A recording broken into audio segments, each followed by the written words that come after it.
Oh ini.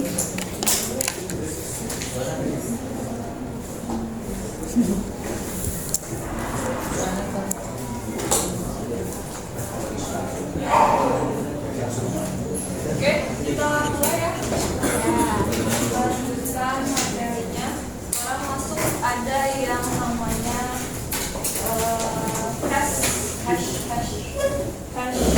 function ya. Jadi ini adalah salah satu cara kriptografi. Kemarin kita udah bahas kriptografinya. Sekarang adalah cara kriptografinya. Salah satunya adalah namanya hash function ya. Fungsi dari hashes ini dia digunakan untuk verify, untuk verifikasi dan memastikan integritas dari suatu data. Ya. Dasarnya adalah di sini ada one way mathematical function. Jadi fungsi ini si hash function itu biasanya rumus matematika, fungsi matematika searah, one way. Maksudnya searah ada yang tahu nggak? Fungsi matematika searah.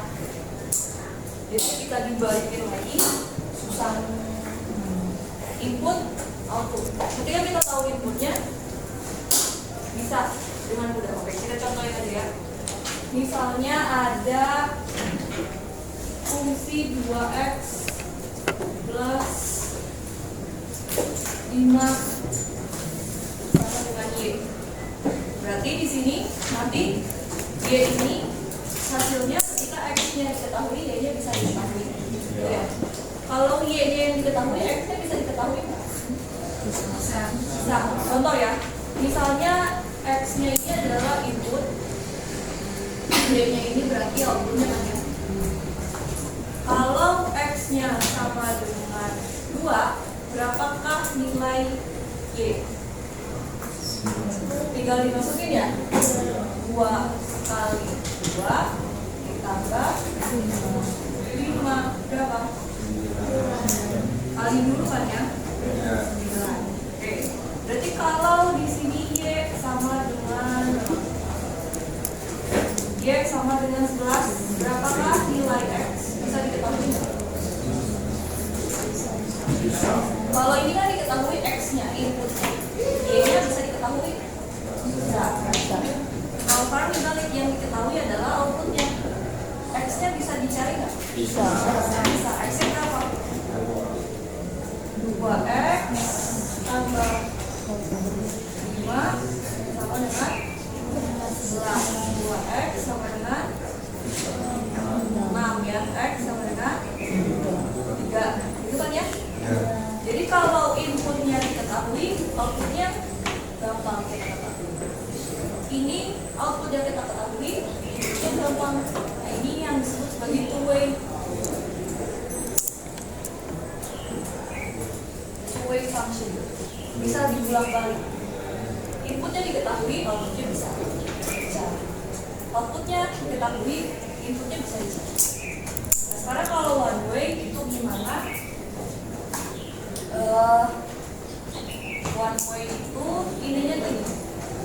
Kalau inputnya diketahui, outputnya dengan mudah kita ketahui, kita dapatkan. Tapi kalau kita tahunya output, inputnya ini susah. Pastinya nilai pastinya berapa? Contohnya misalnya gini, ada x modulo berapa ya? 5 x-nya input, y-nya output. Sama ya, di sini ada input, di sini ada output. Kalau inputnya modulo itu gimana maksudnya? Modulus. Kalau x-nya 7, berarti y-nya berapa? Modulo gimana? Lupa? 2. Bukan nggak ceritanya 2. Sisa hasil bagi apa nih bagi? X dibagi Y berapa? X ini 7. 7 bagi 5 1. Sisanya 2. Sisanya itu disimpan di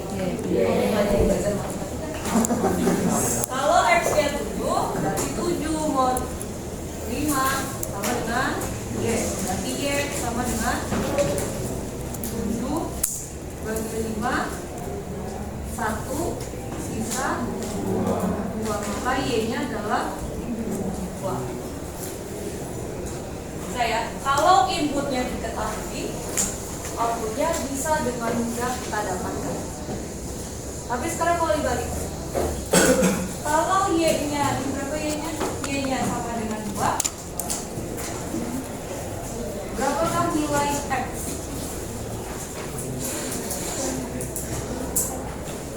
Kalau Y-nya sama dengan 2, outputnya kita ketahui, berapakah nilai X? 7, betul. 2 modulo 5, 2 ya? 0, sisa 2 kan? Kalau 12 Iya, 2 sisa 2, Y-nya 2. Kalau berapa? X-nya bisa tadi 2 betul. 22 betul. Berapa lagi? 57 bagi 5 plus 2 betul ya. Kalau 1002 X-nya 1002 bisa. X-nya 1.577 sisa 2 juga kan? Mau nilainya berapapun yang penting Y-nya sisanya 2. Jadi X-nya ini bukannya tidak bisa diketahui, tapi kemungkinannya bisa sangat banyak. Kita nggak tahu pastinya inputnya ini berapa. Kalau kita tahu input, gampang output ya. Tapi kalau yang kita ketahui adalah outputnya, buat mendapatkan input yang benarnya itu cukup sulit karena kemungkinannya sangat banyak.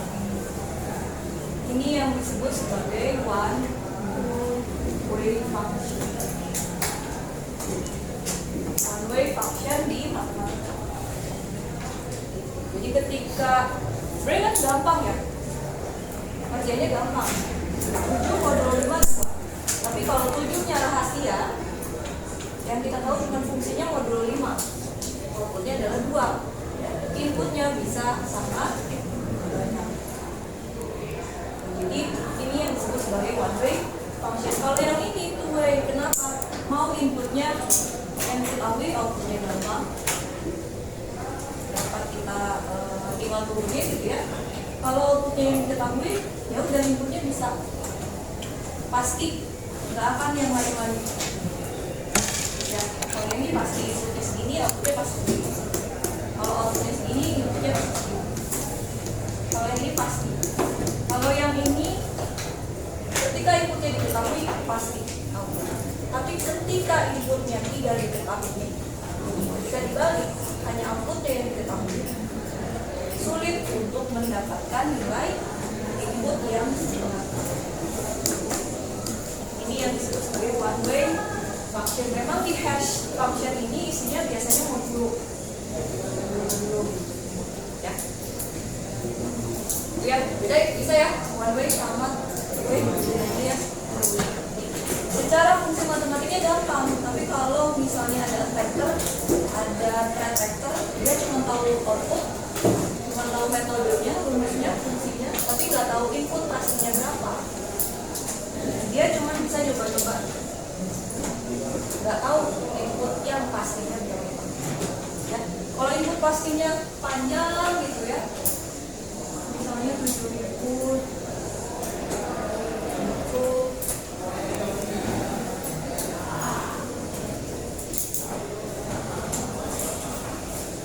misalnya segini ya, input X yang realnya misalnya segini. Dari dia nyoba 2, dari 2 sampai segini dia butuh waktu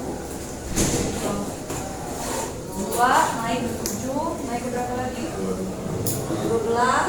naik ke 17 gitu ya. Terus sampai ke sini dia butuh waktu Jadi itu metode one way function. Bukan yang sulit, tapi butuh waktu untuk mendapatkan nilai pasti.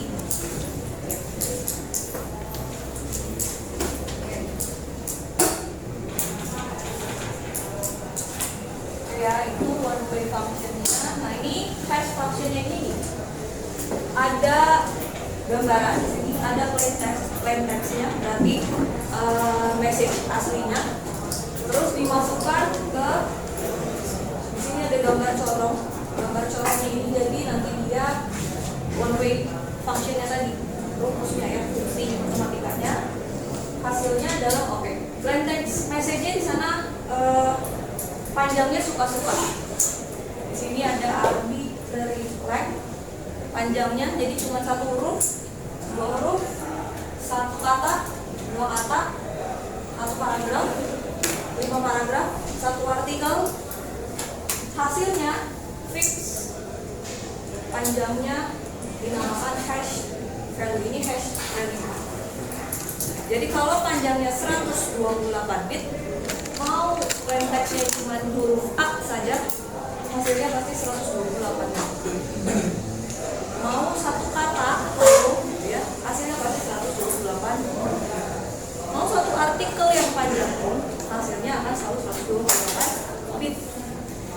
Ya, jadi kalau plain text message itu bebas panjangnya mau berapapun bebas. Dari satu kata sampai sebanyak apapun bebas. Dimasukkan ke hash functionnya, tadi fungsi matematik one way-nya, hasilnya pasti fix panjangnya. Tergantung ini metodenya apa. Ya, tapi hasilnya pasti panjangnya sama. Hash value. Panjangnya sama. Git itu berarti kita ngomonginnya giga ya. Cuman dikonversi ke apa ini? Ke hexa. Ke hexa supaya lebih pendek juga penulisannya. Kalau bit kan kita ngomongin 0, 1, 1 gitu ya. Kalau ini kan bisa langsung 88, 3, AA dan seterusnya. Bisa diartikan ya. Ya, jadi terus nah hash value-nya ini sering disebut sebagai message digest atau digital fingerprint karena hash value-nya ini panjangnya pasti fix. Ya.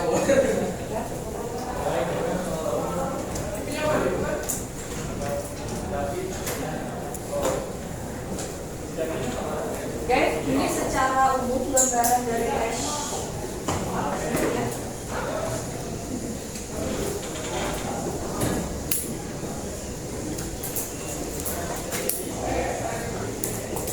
Nah, jadi kalau secara komputasi tidak ada hasil hash value message digest-nya ini yang hasilnya sama kalau inputnya berbeda.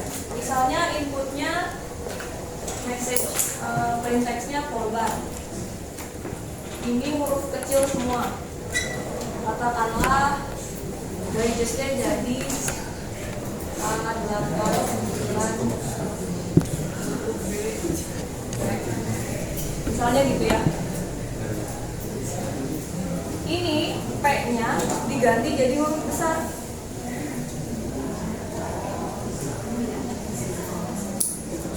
Hasilnya akan berbeda ya. Misalnya ini C, E, 3, 4, 5, A. Jadi satu huruf pun diganti itu menghasilkan digest yang berbeda. Tidak ada yang disebut sebagai collision. Nggak boleh tabrakan. Jadi kalau inputnya beda, hasilnya harus berbeda. Padahal di sini cuma diganti P-nya yang kecil jadi besar. Ya, jadi penggantian cuma dari huruf kecil ke kapital pun hasilnya hash value-nya digest-nya akan berbeda. Jadi dia collision free, tidak boleh ada hasil sama, padahal inputnya berbeda. Hash value. Makanya di sini disebutnya sebagai digital fingerprint. Mau manusia kan kalau sekembar-kembar identik apapun, fingerprintnya pasti beda. Makanya sering disebut sebagai digital fingerprint. Karena sedikit pun satu karakter pun yang diubah, hasilnya akan berbeda. Nah terus hash function ini fungsinya untuk apa? Biasanya untuk memastikan duplikasi file. Kalau kalian mau ngirim file, atau biasanya misalnya kalian mau download file di web, ya. Download file software misalnya gitu ya. Dia di webnya mencantumkan nilai hash value-nya. Dicantumkan, kalian download filenya. Nah sebelum dieksekusi, kalian cek dulu hash value-nya. Biasanya dicantumkan dulu di web pakai metode hash-nya apa. Ya, cari hash value-nya. Kalau hash value-nya sama, oke, kita eksekusi. Tapi kalau hash value-nya beda, mungkin filenya misalnya sudah diisi sama malware, virus dan sebagainya, gitu, atau sudah ada perubahan. Biasanya seperti itu. Atau misalnya kita punya message, nah di bawahnya kita pakai digest-nya. Yang tahu metode untuk hash value cuma pengirim dan penerima. Sampai saat di penerima, digest-nya dihapus. Digest itu yang ini ya, dihapus, di hashing, ya, isinya apa gitu ya, di hashing. Kalau nanti di penerimanya sama digest-nya, kalau dikirimnya ini, diterimanya juga sama gitu ya. Nah berarti oke, tidak ada message yang berubah.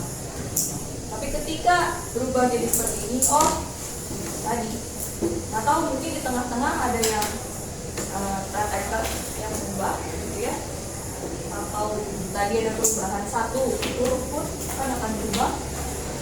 Ya pokoknya intinya cuma memastikan dia ada perubahan. Fungsinya ya, di message-nya ada perubahan atau tidak. Fungsinya untuk lebih ke verifikasi dan integritas dari sebuah browser.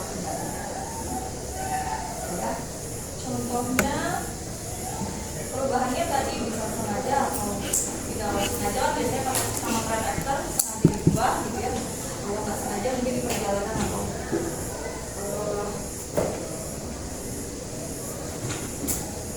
ini ada metode hash function yang terkenal, ada MD5, SH1, SH2, SH3. MD5 itu hasil digestnya 128 bit. Jadi kalau mau message-nya cuma huruf A pun hasilnya akan 128 bit panjang digestnya. MD5. Nah ini adalah hash function yang awal-awal di developnya sama Ron Rivers. Kemarin kan kita sudah bahas ya, dia salah satu penemu di orang di kriptografi gitu ya, yang mempengaruhi keilmuan kriptografi. Ditemukannya sama Ron Rivers. Terus dulu awal-awalnya dipakainya di aplikasi internet. Dulu ya, saya bilangnya dulu. Kenapa? Karena sekarang dia sudah tidak boleh digunakan. Karena ini panjang digestnya cuma 128 bit. Jadi dengan teknologi sekarang, komunikasi sekarang, hardware yang kita miliki sekarang itu cukup mudah ya untuk cryptanalysis MD5. Nah, ini ada pengembangannya. Ini ada SHA-1. Kalau tadi sama Ron Rivers, kalau ini sudah sama US National Agent. Kalau tadi udah segi penelitian aja kalau MD5 masih penelitian perorangan. Kalau ini sudah berorganisasi, dia mengembangkan dari MD5 karena tadi MD5 sudah relatif mudah untuk di cryptanalysis, makanya si US National Agency ini bikin S1. Kalau secara algoritma dia sama dengan MD5, tapi hasilnya dia lebih panjang. Jadi digestnya kalau tadi MD5 128 bit, kalau yang S1 ini 160 bit. Kelihatan ya 128 ke 160. Dari segi komputasi ya pasti prosesnya lebih lama. Kalau tadi kan cuma 128 selesai. Kalau ini dari 128 harus sampai 160. Jadi secara komputasi pasti lebih lama dari MD5. Tapi dianggapnya lebih aman daripada MD. Jadi secara metodenya masih sama dengan MD5, tapi hasil digestnya 160.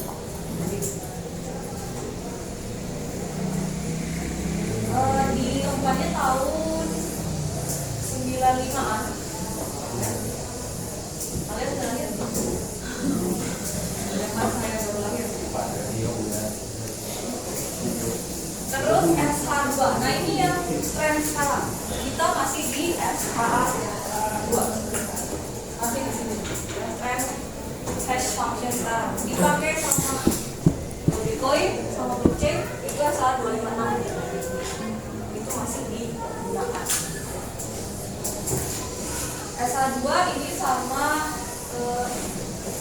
NSA nasional apa ya? Namanya apa?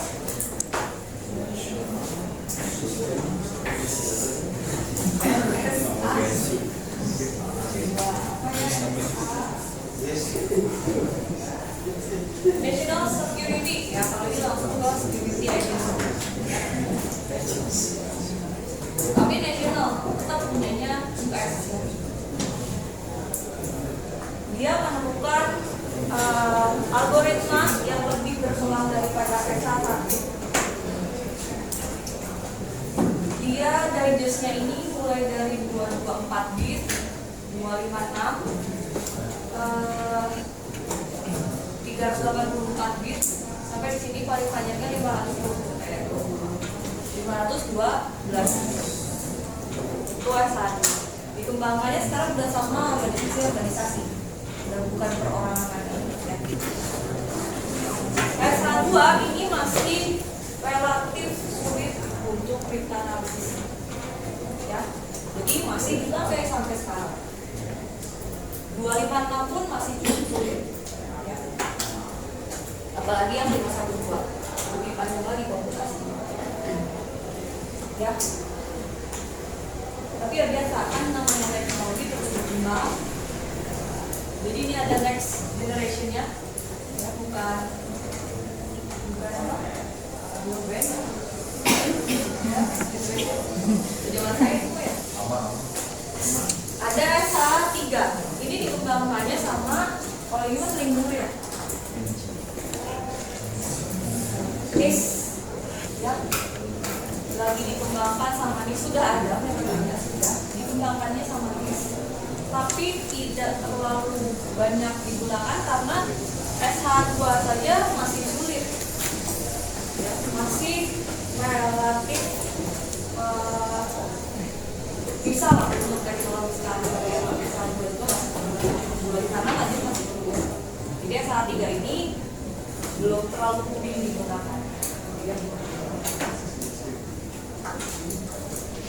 Jadi dia tuh karena tadi kan MD5 udah nggak relatif dengan teknologi sekarang, dinaikin S1 gitu ya, naikin lagi ada S2. Nah S2 ini dia udah ancang-ancang sini udah ancang-ancang lagi kalau teknologinya makin berkembang lagi pakai S3. Tapi ternyata pakai S2 juga sekarang sampai detik ini masih bisa digunakan, ya, masih relatif sesuai sama perkembangan teknologi. Jaga-jaga.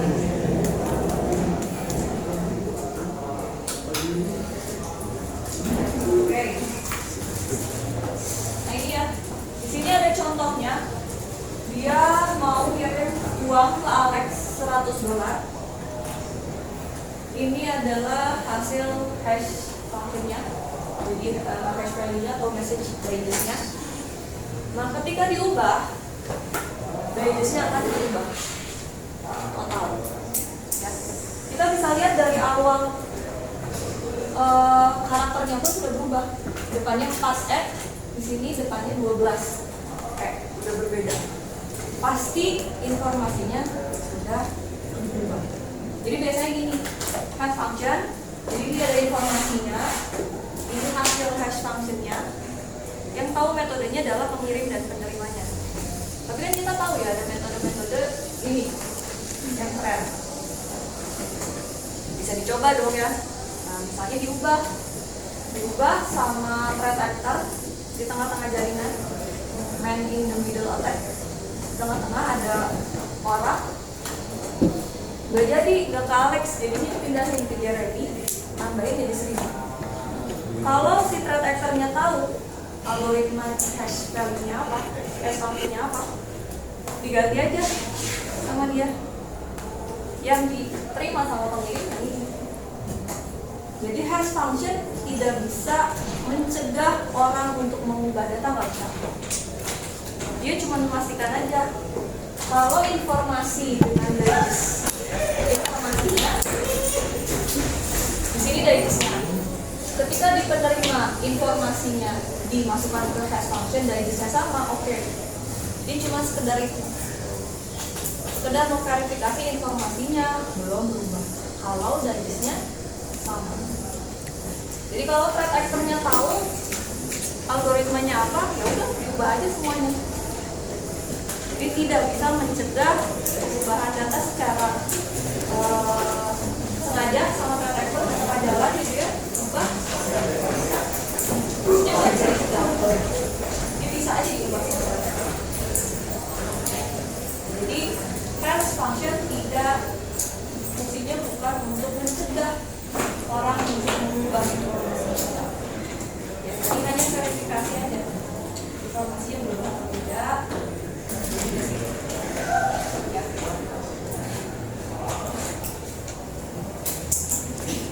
Jadi perlu digarisbawahi, hash function tidak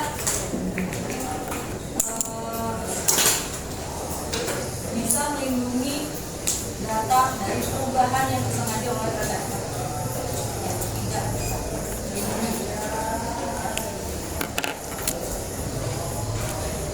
Nah, terus gimana caranya supaya kalau ada karakter di tengah jaringan,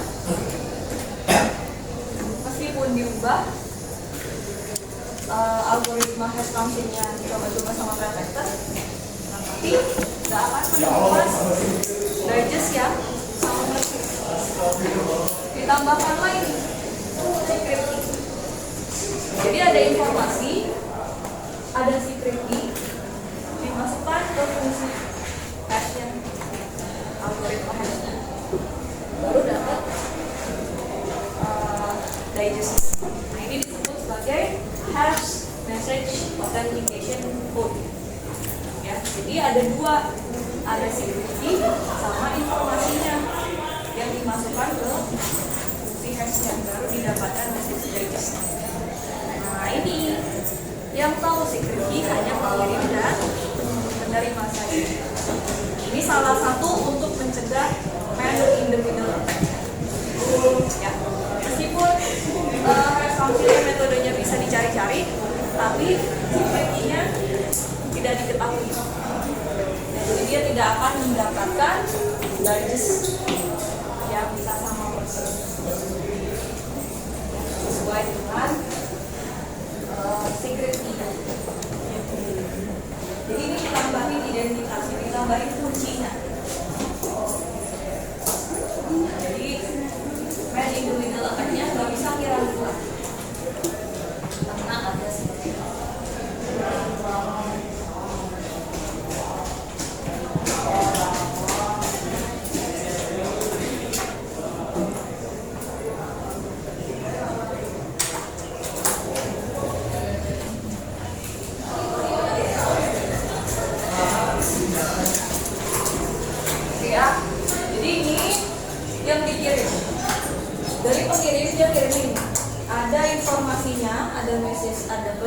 digitalisnya, lalu kirim juga message digest.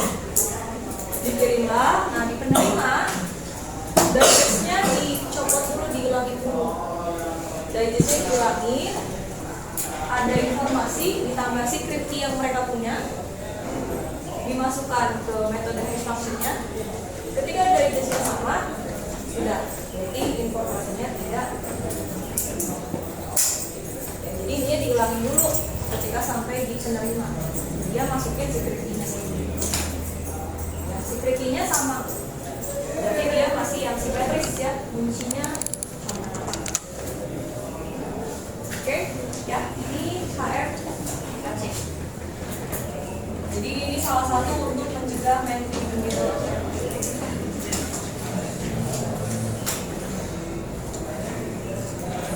Ada yang mau ditanyakan sampai sini?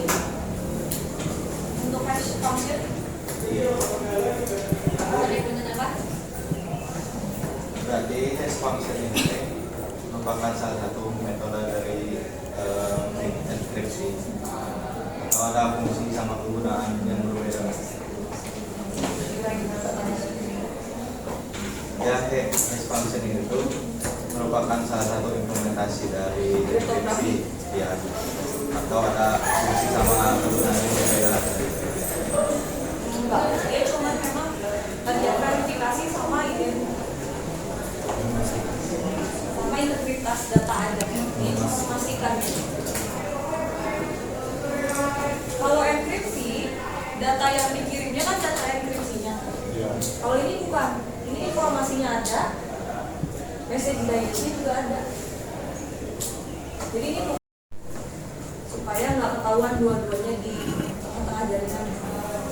Ya, tapi informasinya ini di penerima dimasukkan as function, dimasukkan ke dalam metode as function, nanti dia samain message digestnya. Kalau enkripsi kan enkripsinya yang dikirim, supaya ketika di jaringan dilihatnya nggak kebaca, ya. Kalau ini enggak, ini dikirim dua-duanya. Ini yang aslinya, ini hasil hash value-nya. Cuma untuk itu, cuma untuk memastikan dia terubah atau tidak. termasuk yang fingerprint juga. Kan itu di digital fingerprint. Kalau disebut tadi digital fingerprint karena tadi kalau bisa perubahan nih kayak gitu. Satu karakter pun berubah, di sininya berubah. Ya tadi analoginya kalau ada kembar identik pun fingerprintnya berbeda. Itu penyebutan message digest aja. Jadi bisa disebut sebagai digest. Ini bisa disebutnya sebagai digest, message digest atau digital penyebutannya. Udah?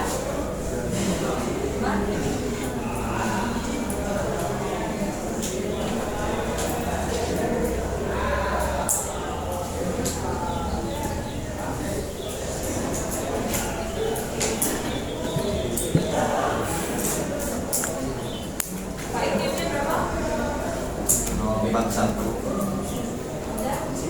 50. Lanjut ya.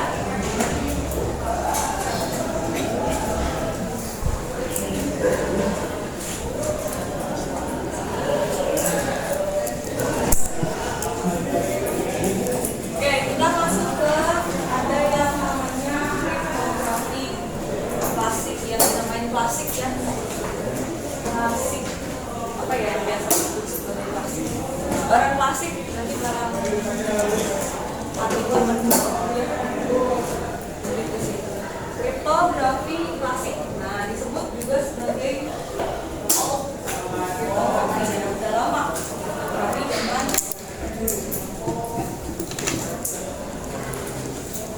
kriptografi klasik ini dia sudah digunakan manusia sejak zaman dulu hingga saat sebelum ditemukannya komputer. Jadi ini kriptografi itu sebelum ada komputer aja udah digunakan sama manusia, ya. Terus pakai toolsnya apa? Toolsnya dia cuma pakai pulpen sama kertas. Basisnya dia cuma alfabet, jadi nggak ada angka, nggak ada karakter, cuma alfabet. Dia mainkan alfabet.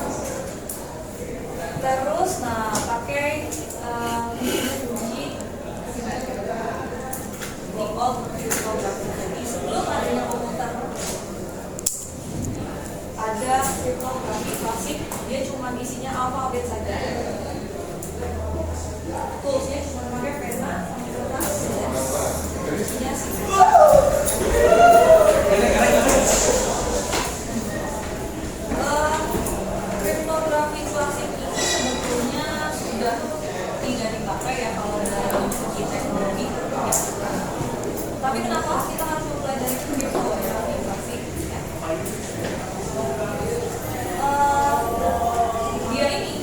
dasar dengan kromografi modern. Di sini akan dijelaskan bagaimana grafi modern itu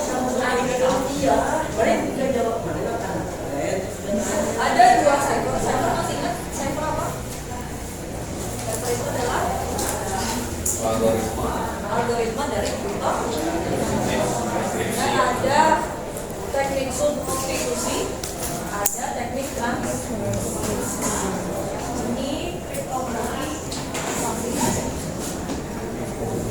Kalau substitusi dia ganti huruf plain text menjadi huruf ciphertext. Satu huruf jadi huruf lain. Kan jadi klasiknya dia cuma basisnya alfabet. Alfabet berarti cuma A sampai Z. Ya. Kalau yang substitusi, jadi substitusi itu diganti huruf plain text-nya jadi ciphertext. Contohnya ini P-nya diganti jadi C. Misalnya gitu ya. Kalau transposisi, posisi dari penulisannya diganti-ganti. Tadinya tulisnya vertikal jadi horizontal misalnya. Nulisnya vertikal jadi miring. Itu nanti kita lihat ya. Jadi dengan mempelajari kriptografi klasik juga kita bisa mencari kelemahan-kelemahan dari sistem cipher ya. Jadi kita berangkat dari kriptografi klasik, baru nanti kita akan bisa paham yang modern seperti apa. Berangkatnya dari yang klasik, yang bagian mana, ya. Terus kita bisa pahami kelemahan sistem cipher itu sendiri. Itu tujuan kita mempelajari kriptografi klasik. Jadi meskipun udah nggak dipakai dari segi teknologi ya, mungkin kalau kalian kirim-kirim pesan teks gitu ya, bisa aja dipakai. Tapi kalau dalam segi kita mau punya teknologi, udah nggak dipakai. Kriptografi klasik ini ya. Dua tekniknya substitusi dan transposisi. Nah ini ada, kemarin pernah kita bahas ya ini ya, Caesar cipher. Jadi kalau Caesar cipher ini zamannya kaisar-kaisar di Inggris ya, mereka kirim-kirim surat segala macamnya. Namanya kaisar, kalau ngirim pesan kan harus rahasia berarti ya. Udah dipakai kriptografi. Kalau Caesar cipher ini biasanya dia N-nya gesernya yang atas plain text-nya, yang bawah ini ciphertext-nya. Berarti dia geser berapa? 3 ya. Dia geser 3 kalau untuk plain text ke ciphertext. Kalau dari ciphertext ke plain text mundur 3 gitu ya. Kalau ada plain text-nya apa ya? Plain text-nya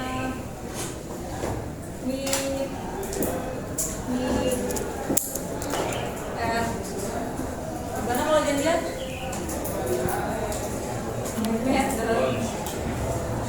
Lupa aja lah ya. Misalnya gitu ya plain text-nya. Berarti ciphertext-nya jadi apa? Gini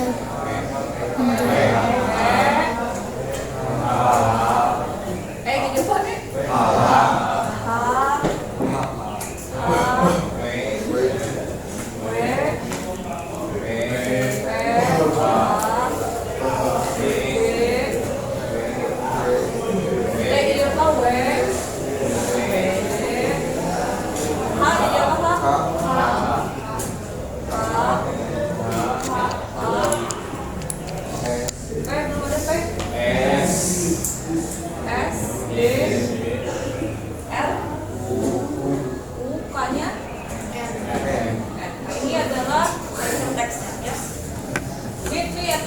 si kaisar zaman dulu ngirimnya ini ya, jadi misalnya dia punya selir gitu ya, selirnya banyak, biar nggak ketahuan selir yang lain dia ngirimnya ini ya. Nah biasanya kalau ini kan kita jadi bisa kira-kira ya, oh ini katanya 4 huruf, ini katanya 2 huruf. Iya. Ya, bisa kira-kira. Kalau lebih aman lagi, dikelompokkan misalnya kelompoknya per 4 huruf. Jadi P, H, H, B, P, H, W, D,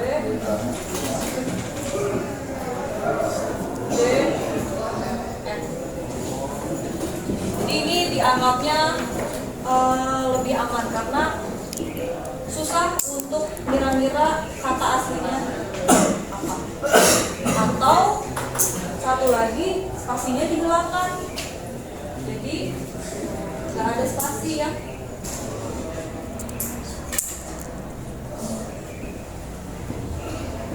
Jadi spasinya dihilangkan, jadi boleh dikelompokkan per berapa huruf atau spasinya dihilangkan. Jadi ini susah dikira-kira. Ya, dikira-kira kata aslinya apa, susah. Kriptanalisisnya gitu ya. Ini untuk mempersulit proses skrip. Ya,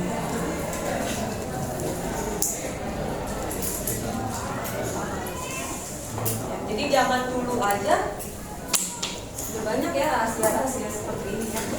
Informasi penting ya. Tujuannya tadi untuk mempersulit kriptanalisis ya.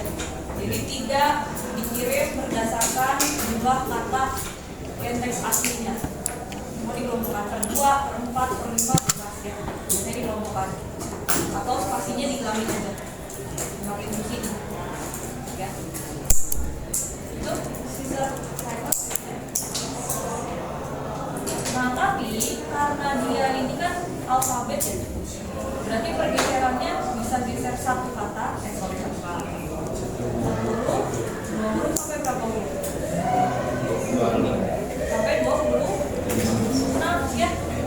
Dia geser, ini kan 26 ya. A, B, C, D sampai Z 26 kemungkinan pergeserannya kan ya. Kalau 26 ya balik lagi ya. Nah, dia ini kalau dicoba-coba geser 1 jadi apa? Geser 2 jadi apa? Bisa aja kan dicobanya semua kuncinya. Karena dia cuma geser huruf. Ya, jadi ini buat sisa cipher enggak? Dia gesernya huruf. Nanti ada lagi yang anaknya.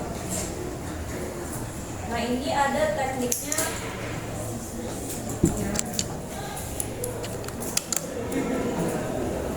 Ada yang disebut sebagai exhaustive key search. Jadi kita ambil salah satu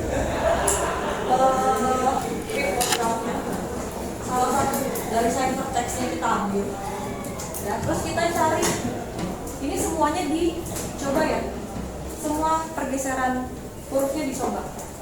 Dari 0 sampai 25. Jadi 1, 2, 3 gesernya ini seperti apa? Jadi karena sisa cipher ini cuma menggeser menggeser huruf. Kita bisa coba satu-satu kuncinya.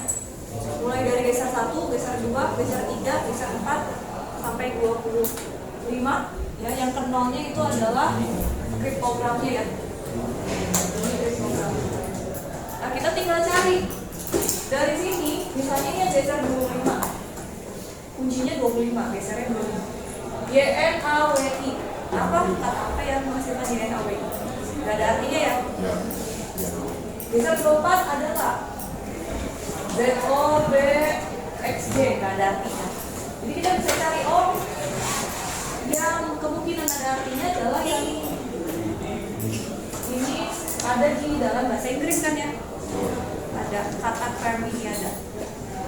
Berarti selanjutnya untuk menebak yang lain kita pakai kunci geser 21. Jadi kita pakai teknik exhaustive key search. Semua kuncinya kita coba. Apalagi pakai teknologi sekarang, gampang. Geser 1, geser 2, tinggal listing programnya aja di looping tambah 1, tambah 1, tambah 1 aja. Itu teknik exhaustive key. Semua kuncinya dicari, ambil sampel dari ciphertext, cari mana yang kira-kira ada artinya. Udah ketemu 21, sisanya berarti ya pakai kunci pergeseran 21 ya. Jadi teknik exhaustive king search itu adalah mencoba semua kunci kemungkinan kunci. Karena kita bicaranya alfabet, gesernya cuma bisa sampai 26. Jadi semua kuncinya dari 0 sampai 25 dicoba. Terus kalau misalnya dapat 2, misalnya ada kriptogram HS, P, P. Kalau pakai K sama dengan 4 jadi berapa? Ada yang tahu? Kriptogram berarti ciphertext. Kalau bunyinya 4 berarti mundur. Mundur ya? Jadi apa? Susah ya kalau mundur ya. Dari H mundur 4. 1, 2, 3, 4 D ya. D, S mundur 4. O, P, L, ini P lagi, W, S ya. Oke, sekarang pakai kuncinya blank.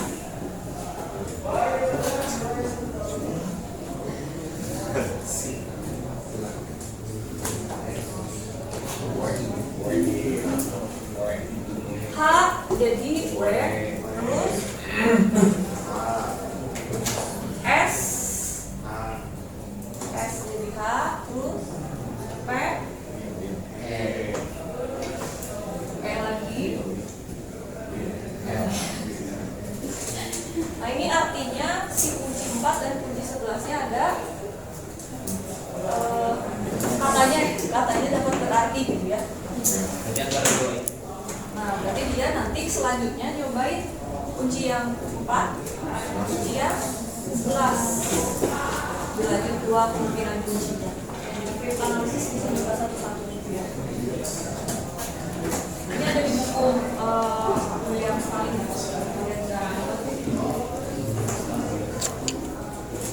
Ya, William Stalin. Ada kan kita nggak tes?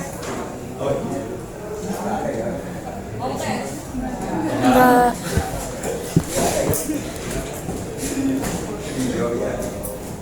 Nah ini ada di OS Unix OS Unix sama Linux. Bedanya apa? Beda yang bikin ya. Sistem operasi Unix. Di dalam sistem operasi Unix ada fungsi ini, rot 13. Itu rotate ya. Rot itu rotate. Tadi jumlah abjad ada berapa? 26. 13 berarti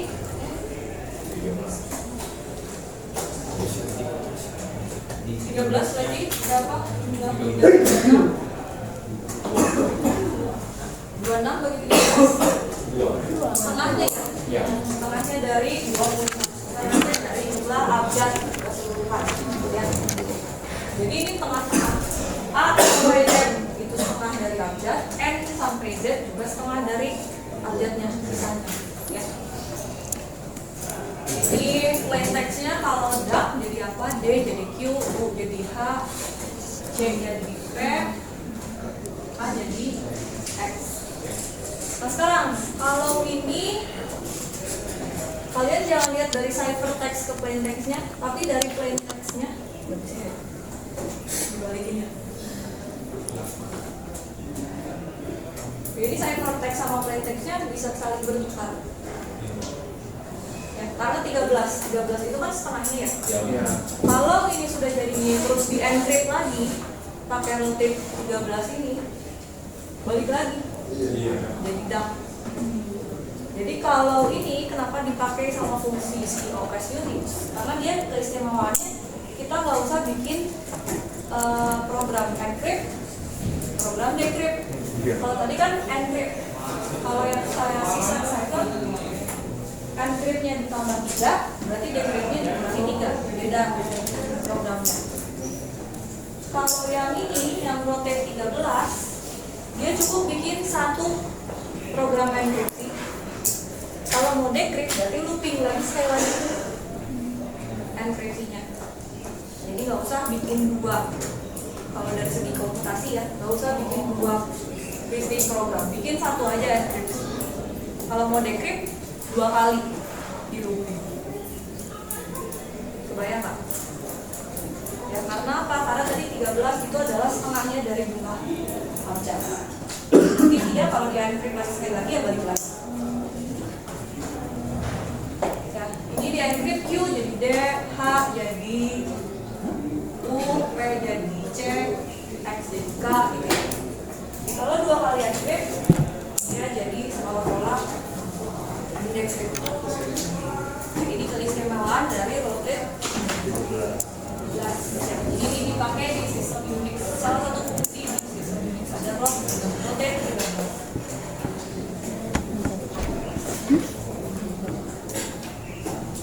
Itu contoh yang Caesar cipher ya, substitusi, teknik substitusi.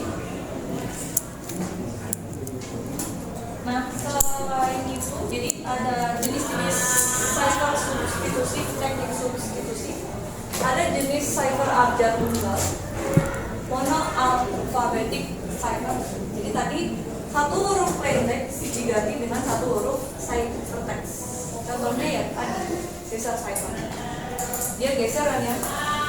Satu plain textnya diganti dengan ini ya. Satu huruf plain text diganti satu huruf ciphertext. Nah tapi kalau cipher abjad tunggal ini dia boleh random. Kalau tadi Caesar cipher dia geser. Pakainya ini ada namanya Caesar wheels. Jadi dia geser. Yang luarnya ini plain textnya, yang dalamnya jadi ciphertext, dia wheels. Pokoknya geser berapapun. Ini plain textnya, ini ciphertext. Pakainya alatnya itu Caesar wheels. Jadi terus geser ya kalau Caesar cipher itu. Nah ini kalau monoalphabetic cipher ini dia boleh random. A jadi I, B jadi J, ya asal jangan sama aja. Ini I-nya udah dipakai, F jadi I lagi nggak bisa. Ya. Jadi ini random. Kalau random berarti kemungkinannya dia 26 faktorial ya secara matematika. Kalau faktorial itu gimana caranya? Kali ya, 1 sampai 26, 1 kali 2 kali 3 kali 4 kali 5 sampai kali 26. Nah, banyak kemungkinannya. Ya, jadi ini zaman dulu sangat sulit ya, apalagi cuma kertas sama pulpen aja ya tuh ya. Ini secara acak biasanya seperti itu, ya random aja ya. Yang penting pengirim sama penerimanya tahu tabelnya ya. Itu yang disebut sebagai cipher abjad tunggal. Jadi satu plain text diganti sama satu ciphertext. Nah ini ada substitusi homofonik substitution cipher. Nah kalau ini dipetakan ke salah satu atau pasangan huruf ciphertext. Misalnya kita ambil random, ambil sebuah teks, mungkin mengirim sama penerimanya dia punya buku cerita yang favorit gitu ya. Dia ambil ceritanya satu paragraf, dianalisis frekuensi kemunculan A ada berapa persen, kemunculan B sampai kemunculan Z. Di sini kemunculan E frekuensinya 13%. Oke. Kemunculan E 13%, berarti yang A di sini 7% dan seterusnya. Lalu dibuat di sini dari frekuensi kemunculannya dibuat pasangan. Kalau A bisa nggak kelihatan ya? Kalau A tadi kan frekuensi kemunculan A itu 7%, berarti ada kemungkinannya 7. Dia jadikan BU, TX, YR, MB, OP, TF, A. Ini mah random aja, kesepakatan antara yang penting kalau sudah dipakai di A tidak boleh dipakai yang lain. Terus kenapa di sini 7, kenapa di sini 2? Kan tadi dianalisis dulu. Jadi dari satu teks book misalnya gitu ya, munculan A tadi kan 7%, berarti ada 7 kemungkinan. Munculan B-nya ada 2%, berarti cuma 2%. Sorry, 2 kemungkinan. C ada 3%, berarti ada 3 kemungkinan. Nah, di sini gimana? Kenapa harus dibuat seperti ini? Jadi A, kadang dia pakai BU, kadang dia pakai MB, kadang dia pakai QA, gitu ya. Kalau yang ini kan pasti, D pasti M. Terus apa? D pasti A, dan seterusnya. Pasti kalau ini. Kalau ini misalnya A-nya bisa beberapa kemungkinan. Ya, jadi yang punya tabel ini berarti pengirim sama penerima aja yang bisa paham ya, yang punya tabel ini yang tahu. Oke ya, kalau A jadinya BU, B jadinya FY, dan seterusnya. Itu disebut sebagai homomorphic substitution.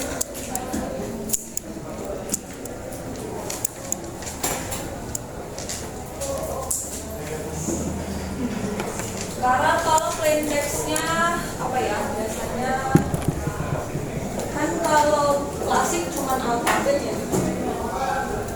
Kalau polban jadi apa? Kelihatan.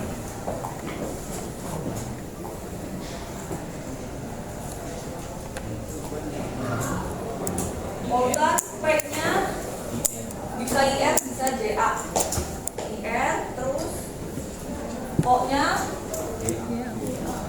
bisa yang mana aja, bisa YA atau yang ada hurufnya 2 apa ya? Halo gitu ya. Halo, L-nya kan double ya? H-nya apa? H, O, U, A-nya U, L-nya, nah L-nya ini jangan sama TJO. TJ sama JO. Nah, jadi ini meskipun hurufnya sama-sama L, tapi berbeda untuk ciphertext. Ya. Fungsinya itu ya. Jadi tidak selalu pasangan itu pasti atau tidak selalu huruf yang sama diganti dengan pasangan huruf yang sama, tidak selalu. Kecuali tadi ini yang satu ya. Kalau ini Z kan cuma satu ya. Kalau ini Q ini cuma satu, K satu, L satu ya. Yang cuma satu ya sekarang. Nah ini tabel substitusi ini nggak boleh sama ya. Terus misalnya kalau ada yang P-nya 2, Z-nya 2. ya kalau itu tadi kecuali yang kecuali. Jadi ya sebetulnya ini tabel ini pengirim sama penerima yang analisis sendiri. Dia mau dari apa berangkatnya?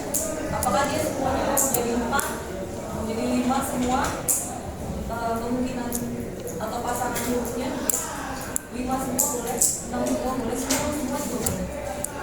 Bahkan nyari pasangan huruf random itu supaya nggak sama itu juga ya. Jadi dia dianalisis dulu dari teks munculan A sampai Z 3%, baru dibuat tabel. Jadi tabelnya ini disebut sebagai kuncinya. Tabelnya ini kuncinya. Jadi nggak boleh disebar secret key-nya ya. Secret key-nya itu tabelnya. Jadi yang punya cuma pengirim dan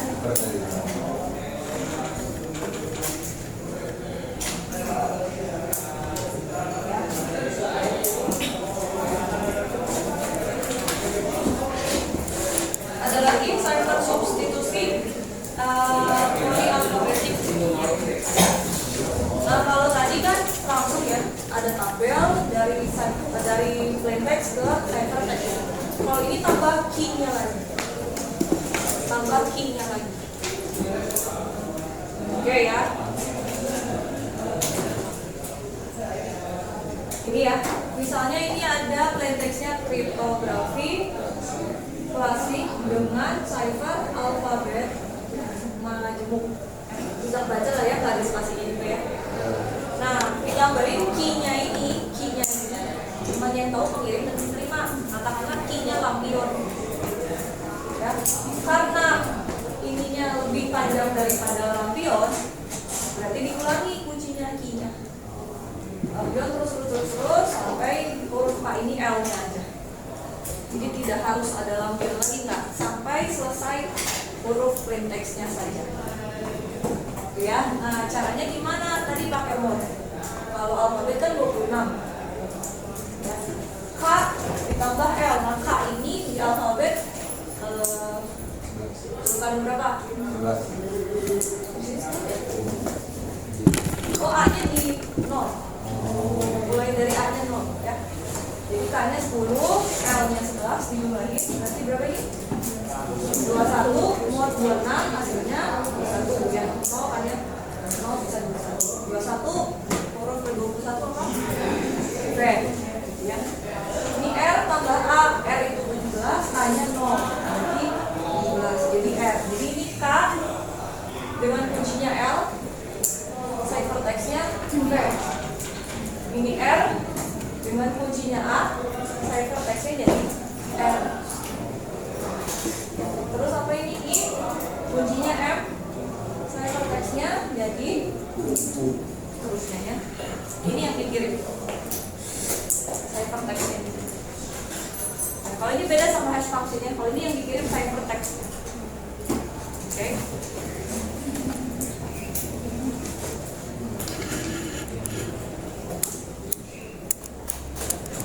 Oke ya. Jadi ini pengirim sama penerima harus tahu key-nya, harus tahu L-nya dipakai di mana, A-nya dipakai di mana. Jadi lampionnya itu mulainya dari mana? Berarti V ini L kuncinya, R ini A kuncinya, U ini M dan seterusnya. Ya, cuma pengirim dan penerima yang tahu key. Kalau tadi key-nya tabelnya, kalau ini key-nya ada katanya, kata kunci. Cipher substitusi, jadi menggantikan satu plain text menjadi satu ciphertext atau pasang substitusi diganti. Oke ya, sekarang tadi kan ada substitusi sama transposisi. Kalau transposisi tadi posisinya berarti di transfer gitu diubah. Ini apa? Horizontal ya? Iya. Kalau baca horizontal siapa?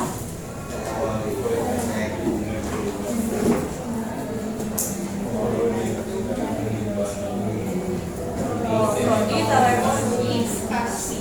Nah, di ciphertext-nya bacanya vertikal.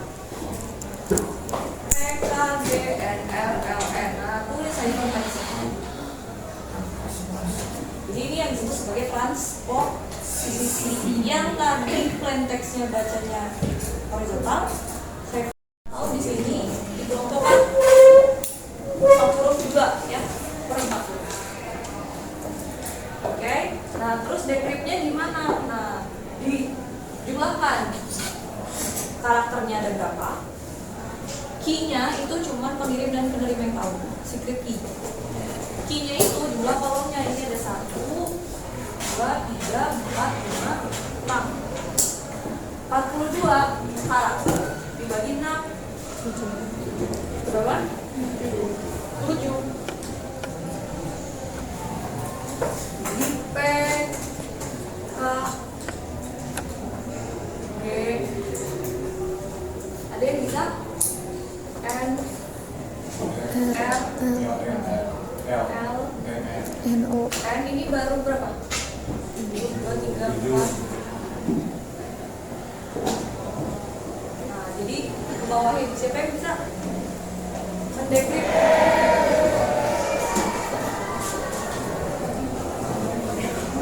Jadi nanti jadi dibalik ya, politekniknya jadi ke bawah, jadi vertikal. Kan ini jumlahnya 42. Terus kuncinya kan kita tahu penerima tahu kuncinya.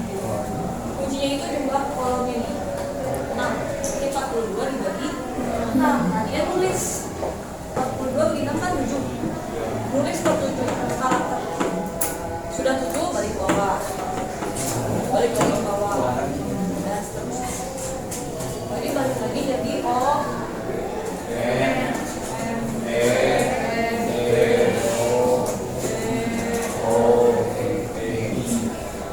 poli, di sini poli gitu ya. Itu cara untuk mendekripsi. Bisa ya, kalau substitusi nanti diganti, kalau transposisi posisinya diubah. Dari ini dari vertikal ke horizontal atau sebaliknya. Atau misalnya posisinya jadi gini. Kuncinya 3 bikin 3 baris. Terus ditulisnya ini mirip ini ya, gelombang ya. Buat penulisannya jadi gelombang. Sudah selesai. Nah ini jadi ciphertext-nya CTRAAEI.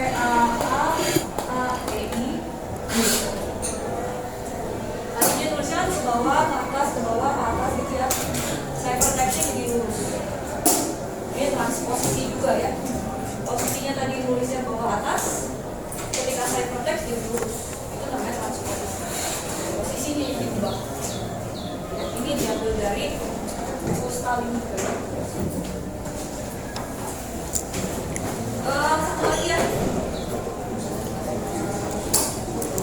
Ini disebut sebagai super enkripsi karena menggabungkan antara substitusi dan transposisi. Contohnya di sini pakai Caesar cipher hello world ya. Biasa kalau nulis di program kan juga hello world. Saya pakai Caesar cipher geser berapa? Caesar cipher geser itu gesernya. Kalau ini gesernya HIJK 3 ya. Jadi seperti ini Caesar cipher-nya. Terus ditransposisi. Jadi K-nya sama dengan 4. Ininya cuma 4. Sudah 4, bawahi ini. 4 lagi, bawahi lagi. Ya, akhirnya